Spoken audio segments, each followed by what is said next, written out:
Hey guys, welcome to our channel Career Guardian India. Good evening everybody. आज एक बार फिर हम लेके आए हैं आपके लिए एक बहुत इंपॉर्टेंट वीडियो जिसका नाम है डिफरेंट स्टेट में एलिजिबिलिटी के रूल्स क्या है। लेट्स से आप यूपी से बिलोंग करते हैं बट क्या आप कर्नाटका का फॉर्म भर सकते हैं कि नहीं। ये एक ऐसा सवाल है जो लगभग हर नीट एस्पिरेंट और उनके पेरेंट्स के दिमाग में ये होता ही है। तो आज स्टेट एलिजिबिलिटी से जुड़े हुए जितने भी रूल्स और क्राइटेरिया है हम उन्हें हर स्टेट के लिए अलग अलग डिस्कस करेंगे, गवर्नमेंट कॉलेजेस के लिए भी और प्राइवेट कॉलेजेस के लिए भी।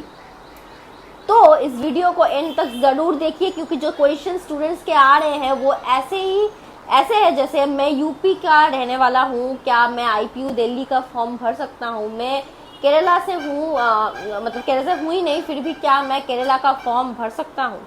इन सारे सवालों के जवाब इस वीडियो के एंड तक आपको मिल जाएंगे। बिना देरी किए शुरू करते हैं इस वीडियो को एंड आप भी अभी बने रहिए।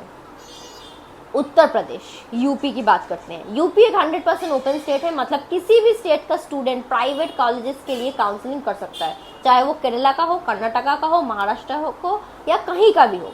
गवर्नमेंट कॉलेजेस एडमिशन के लिए 10th 11th और 12th यूपी से होना चाहिए या फिर यूपी डोमिसाइल सर्टिफिकेट होना चाहिए। प्राइवेट कॉलेजेस की कोई डोमिसाइल की जरूरत नहीं होगी। फिर आता है दिल्ली। गवर्नमेंट कॉलेजेस 11th और 12th दिल्ली से कंप्लीट होना चाहिए बट प्राइवेट कॉलेजेस के लिए दिल्ली में कोई प्राइवेट कॉलेजेस नहीं है। एसीएमएस एक ओपन कॉलेज है लेकिन सिर्फ डिफेंस बैकग्राउंड के बच्चों और एससी कैटेगरी के स्टूडेंट्स के लिए। फिर आता है उत्तराखंड। गवर्नमेंट कॉलेजेस के लिए 10th 11th 12th उत्तराखंड से हो और डोमिसाइल सर्टिफिकेट हो। अगर सिर्फ 10th 11th 12th उत्तराखंड से है तो लेकिन डोमिसाइल नहीं है तो सिर्फ 85% स्टेट कोटा क्लेम कर सकते हैं, कैटेगरी बेनिफिट्स नहीं मिलेगा। फिर आता है हिमाचल प्रदेश। गवर्नमेंट कॉलेजेस में सिर्फ बोनाफाइड हिमाचली स्टूडेंट एलिजिबल है या फिर अगर पेरेंट्स बोनाफाइड हिमाचली हैं तो स्टूडेंट भी एलिजिबल हो जाएगा। फिर आता है पंजाब। तो पंजाब का जो गवर्नमेंट कॉलेजेस है वो परमानेंट रेसिडेंसी या बर्थ प्लेस पंजाब का होना चाहिए या फिर 11th और 12th पंजाब से होनी चाहिए। प्राइवेट कॉलेजेस के लिए पंजाब एक क्लोज स्टेट है, मतलब सिर्फ पंजाब के स्टूडेंट्स एलिजिबल है। फिर आता है हरियाणा के लिए। गवर्नमेंट कॉलेजेस डोमिसाइल सर्टिफिकेट होना जरूरी है या फिर 11th और 12th हरियाणा से होनी चाहिए, लेकिन इस केस में स्कूल प्रिंसिपल का सर्टिफिकेट लगेगा। प्राइवेट कॉलेजेस ओपन स्टेट, मतलब कोई भी यहाँ एडमिशन ले सकते हैं। फिर आता है बिहार। बिहार का जो गवर्नमेंट कॉलेजेस है वो डोमिसाइल सर्टिफिकेट स्टूडेंट या पेरेंट्स के पास होना चाहिए। प्राइवेट कॉलेजेस के लिए ओपन स्टेट है, कोई भी अप्लाई कर सकता है, उसमें कोई भी प्रॉब्लम फेस नहीं होगी आपको। फिर आता है मध्य प्रदेश एमपी के लिए। Government and private medical colleges में डोमिसाइल जरूरी है क्योंकि एमपी एक क्लोज स्टेट है। फिर स्टार्ट होता है राजस्थान के बारे में। राजस्थान का जो गवर्नमेंट कॉलेजेस है या तो बोनाफाइड रेसिडेंट हो या पेरेंट्स 10 साल से ज्यादा राजस्थान में रहे हो या फिर मिनिमम 5 साल राजस्थान में पढ़े हो।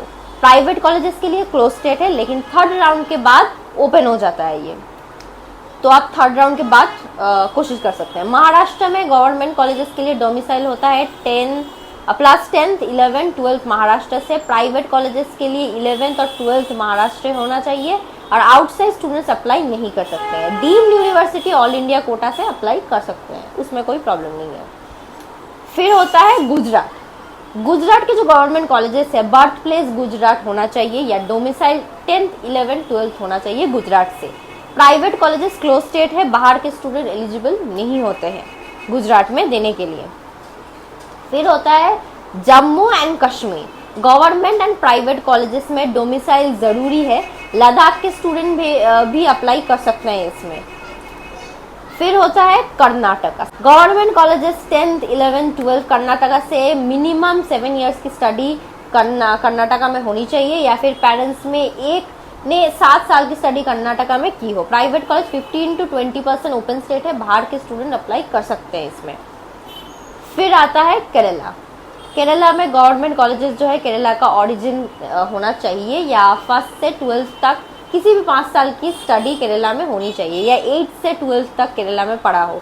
प्राइवेट कॉलेजेस के लिए ओपन स्टेट है, बाहर के स्टूडेंट अप्लाई कर सकते हैं।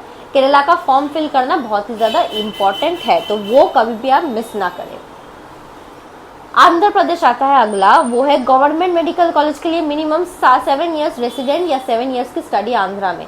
प्राइवेट कॉलेजेस के लिए 15% सीट्स आउटसाइड स्टूडेंट के लिए ओपन होती है। फिर आता है तेलंगाना। गवर्नमेंट कॉलेजेस के लिए मिनिमम 4 इयर्स रेसिडेंट या 4 इयर्स की स्टडी तेलंगाना में होनी चाहिए। प्राइवेट कॉलेजेस के लिए मैनेजमेंट सीट के लिए कोई रेसिडेंसी रिक्वायर नहीं होता है। फिर आता है आसाम। आसाम में गवर्नमेंट कॉलेजेस के पेरेंट्स का 20 इयर्स का रेसिडेंट या पीआरसी परमानेंट रेसिडेंट सर्टिफिकेट रहना चाहिए या फिर सारी स्कूलिंग आसाम से होनी चाहिए। प्राइवेट कॉलेजेस नहीं है इधर कोई भी। फिर आता है वेस्ट बंगाल।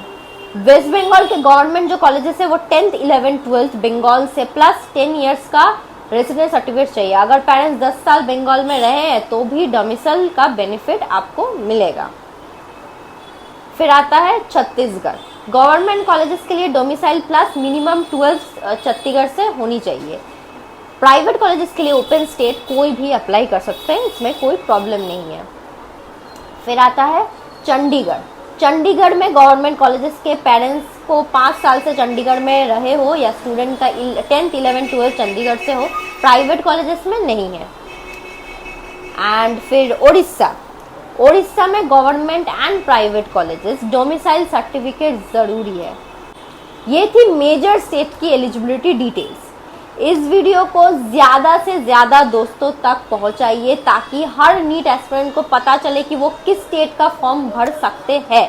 अगर आप एडमिशन को लेकर चिंतित हैं तो स्क्रीन पर दिए गए नंबर पर संपर्क करें, जहां आपको मिलेगी A to Z काउंसलिंग और पर्सनलाइज्ड मदद जो आपके सपने के MBBS कॉलेजेस में एडमिशन दिलाने में आपकी मदद करेगी। साथ ही साथ लेटेस्ट अपडेट के लिए हमारे व्हाट्सएप चैनल को ज्वाइन करें, जिसका लिंक डिस्क्रिप्शन में दिया गया है, जहां आपको नीट से रिलेटेड सभी अपडेट्स मिलती रहेगी।